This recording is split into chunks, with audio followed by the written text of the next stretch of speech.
Olá, amigos, tudo bem com vocês? Hoje vamos dar continuidade na história Mundo Encantado dos Livros, que será contada em 5 capítulos.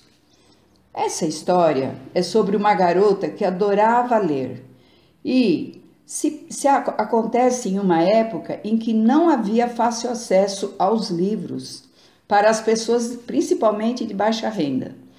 E também sobre a influência que essas leituras tiveram sobre sua vida. Vocês irão se identificar com ela. Acompanhem, compartilhem com os amigos, dê um like. Vamos ver agora o 2º capítulo, intitulado Com o Tesouro nas Mãos. Dona Senira retirou-se para seus afazeres, mas não sem antes virar-se e resmungar para sua filha.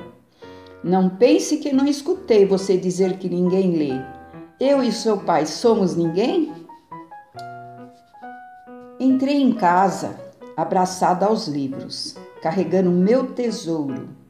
Minha mãe, ao ver-me, interpelou. O que é isso?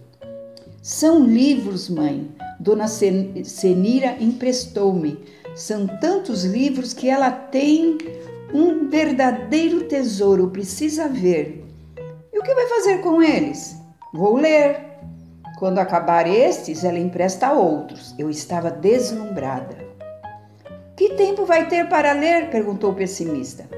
Realmente, eu teria pouco tempo entre trabalhar na oficina de costura a tempo integral, os estudos, fazia o ginásio à noite, namorava e ainda ajudava nos afazeres domésticos nos finais de semana, pois eram os dias de descanso de minha mãe. Então, eu fiz aquela cara de esperta de quando a adolescente pensa que sabe mais que a sua mãe e respondi: quando a gente quer, arruma tempo para tudo. Minha mãe deu de ombros e finalizou a conversa indo cuidar de seus afazeres.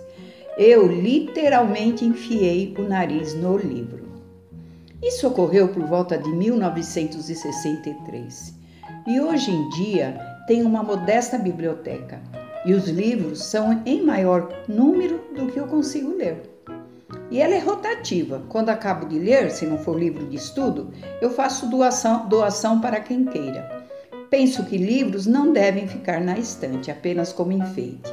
Eu jamais saio de casa sem levar ao menos um livro na bagagem. Eu esclareço aqui em que situação financeira me encontrava naquela época para dar tanta importância àquele achado. Não tínhamos aparelho de televisão em casa, nem jornais ou revistas. Somente um rádio vitrola que só usávamos para ouvir alguns poucos long plays. E nunca tivemos um livro e nem sequer acesso a eles. As informações e notícias que nos chegavam eram através de nosso pai, que ouvia dos colegas no serviço. Éramos em 6 em casa. Todo o dinheiro que entrava, minha mãe controlava. Ela era nossa administradora. Separava o da comida e da passagem do ônibus, e era tudo justinho. Nem para passear podíamos usar o dinheiro da passagem. Nossos passeios se resumiam a visitas aos parentes e uma vez por ano ao cinema. Fazíamos grandes distâncias a pé para os passeios e tínhamos de ir, pois minha mãe gostava muito de passear e infernizava meu pai se ele não concordasse em caminhar nos únicos dias em que ele poderia ficar em casa e descansar do trabalho da fábrica. Eu namorava os livros e revistas nas bancas de jornais, mas nunca dispunha de meios para comprá-los. Por toda essa situação, eu sentia que as minhas 3 amigas eram filhas de pais ricos, pois tinham um carro e aquele montão de livros. Lembro que as letras sempre me fascinaram desde a infância. Quando percebi que poderia aprender a ler, era um mundo encantado que eu estava descobrindo.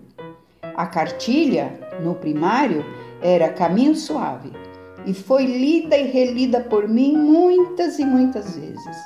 As histórias eram interessantes e eu adorava. Na rua, todas as letras que encontrava pela frente eu queria saber. Não só o que estava escrito, mas também o significado.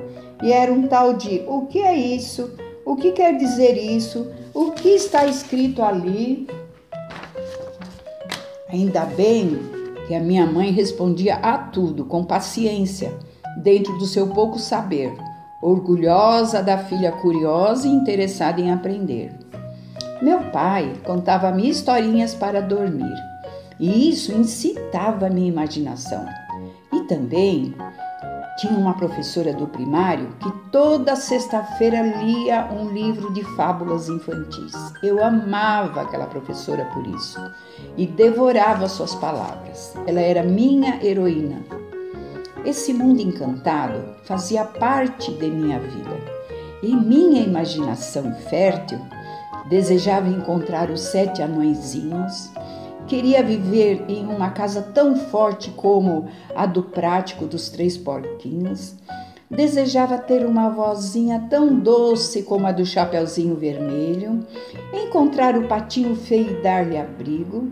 Meus cabelos deveriam ser tão longos como os da Rapunzel. E meus vestidos. Desejava-os longos e cheios de estrelas e de magia, como o da Cinderela. E o pior, resolvi que só me casaria se encontrasse o príncipe encantado. Fim do 2º capítulo, com o tesouro nas mãos. Obrigada por me assistirem até aqui. Continue nos acompanhando e façam seus comentários, amigos. Tá ok? Muitos abraços e fiquem com Deus.